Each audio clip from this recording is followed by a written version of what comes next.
Hi! Masaganang buhay at magandang araw po sa inyong lahat. Gusto po ba ninyong magtanim ng malunggay pero wala kayong enough space sa Metro Manila kayo nakatira? Sa mga bote po ng mineral water ay pwede po kayong magtanim ng malunggay tulad po ng ginagawang pagtatanim. Una po, i-share ko po muna sa inyo kung paano po ba yung pagtatanim ng malunggay. Ang malunggay po, itinatanim siya sa dalawang pamamaraan. Una po, yung seeds. Ito po, bunga ng malunggay ito. More or less, merong mga 10 seeds po yan sa loob. Kapag binuksan nyo po yan, makikita yung seeds. Tapos sa ikalawa naman po ay yung matandang sanga ng malunggay. Pareho lang po itong ibinabaon lang ng, sa lupa. Ito pong seeds, ibaon nyo lang po ng 1 inch yan sa lupa, tutubo na po yan. Ito naman pong matandang sanga, mga 2 inches po na ibaon nyo sa lupa. Dapat hindi po nagagalaw kapag naibaon nyo sa lupa. Tutubo din po yan. No? Kung meron din lang kayong enough space, maganda pong itanim ang malunggay ng direkta sa lupa. Pero kung wala, pwede naman po sa mga bote ng mineral water, sa timba o sa paso. Pwede po kayong magtanim ng malunggay. Itong nasa aking harapan po ngayon, ito po, no? 3 po itong ating tanim na malunggay ito. Nasa mga bote lang po ng mineral water. Marami na po akong na-harvest yan at kabang ina-harvest yan, patuloy po siyang usbong ng usbong, naglalabas ng sariwang daon. Daon pa lamang po, panalo na sa malunggay. Bonus pa kapag nagkaroon ng bunga. Napakasarap po ng bunga ng malunggay. Papakita ko po sa inyo yung ating tanim na malunggay sa mga bote ng mineral water. So yun po ang ating mga tanim na malunggay. Sa mga bote po ng mineral water, mga sanga po yan, tinanim ko yan, tinusok ko lang po dyan. Tapos tumubo na, so ito na po ngayon. Ayan na sila. Marami na po akong na-harvest dyan. Kasama po ng mga halaman dyan. Ayan po yung mga tanim ko po mga halaman pa. Kasama po ng ating mga tanim na malunggay. Yan. Dito po ito sa isang bahagi ng ating garden. Yan. Tingnan nyo po. Sa mga bote lang po ng mineral water. Wala kang enough space. Sa Metro Manila ka nakatira. Pwede nyo pong gayain itong aking pamamaraan ito. Kung seeds naman po nyo itatanim, ganun din. Ibaon nyo lang po ng 1 inch sa lupa yung buto ng malunggay. Tutubo na po yan. Ang ganda po ng ating mga tanim na malunggay. Maganda po magtanim lalo na po kapag cuttings, kapag wala na yung sikat ng araw.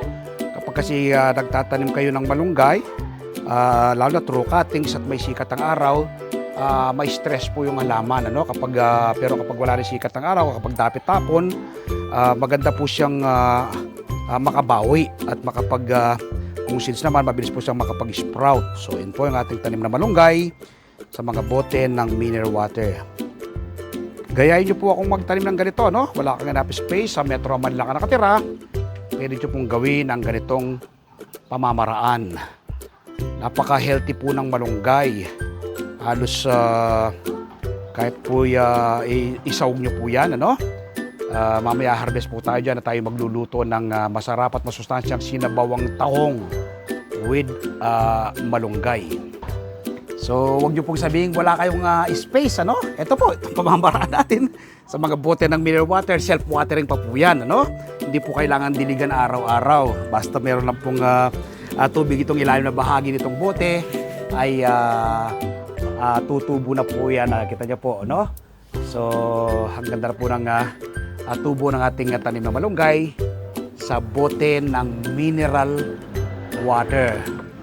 Yan. Ang lupa naman po na pagtatamnan ng malunggay ay kahit anong uri ng lupa, basta maglagay ka lamang ng vermicast. Ako, kahit na may hindi buhaggag yan, madalas mapapansin po ninyo kapag ako'y nagtuturo ng mga green leafy vegetables, mga buhaggag na lupa ang aking ginagamit. Ito po, sa malunggay, kahit hindi po buhaggag ang lupa mo, tutubo po ng maganda yung malunggay.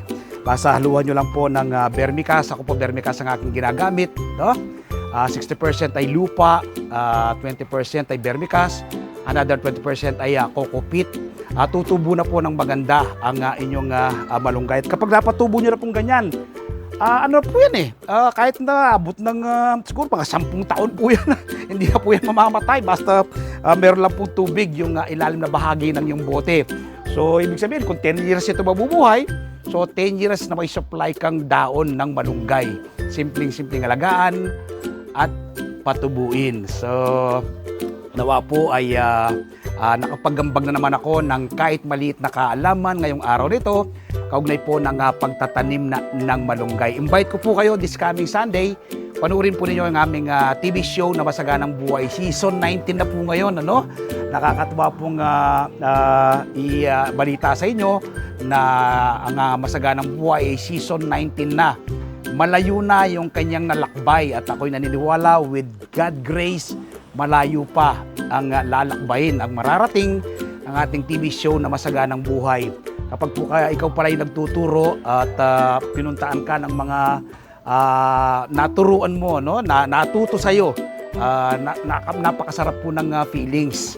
At siyempre, dahil dyan, ang inyo pong lingkod at ang buong team ng Masaganang Buhay ay taus-pusong nagpapasalamat sa inyo dahil umabot na kami sa Season 19. This coming Sunday po, no?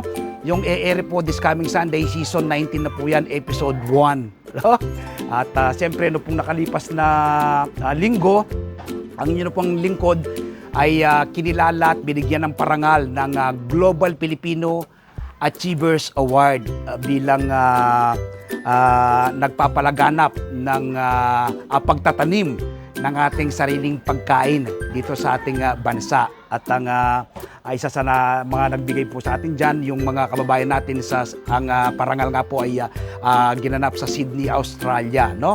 So, napansin po ng ating mga kababayan dyan sa Sydney na yung ating tinuturo ay lubang kapaki-pakinabang, nakapagbibigay ng magandang impormasyon sa mga mahilig sa pagtatanim ng halaman. Kaya from the bottom of my heart, sa bumubuo po ng Masaganang Buhay at ang inyong lingkod, sa pamumuno po ng inyong lingkod, kami po ay nagpapasalamat sa lahat ng the viewers, subscribers, followers at sumusuporta ng aming programa, no? At inaabot na po natin ng Season 19. So invite ko po kayo muli, Masaganang Buhay this coming Sunday. Kapag araw naman po ng Martes, umaga po kayo ng kopya ng Filipino Star ngayon. Meron po akong column sa PSN. Isinusulat ko po sa aking column ang iba't ibang do-it-yourself tips at iba pang sikreto sa pagsasaka. Sa Facebook page, Facebook profile, TikTok, nagbabahagi rin po tayong kaalaman. At siyempre, yung hindi pa po nakasubscribe sa aking YouTube channel, ang Magsasaka Reporter, mag-subscribe na po kayo, no? Like and share, click the bell button na sa kanon. Ma-inform po kayo kapag may mga bago akong video upload, video tutorial, upang ma-share ko po sa inyo ang payaram na talento ng ating Panginoon. So, harvest ako dito ng ating tanim na malunggay. Tayo po'y magluluto ng masarap at masustansyang sinabawang tahong with malunggay ala Magsasakang Reporter. Salamat po. Happy farming. God bless.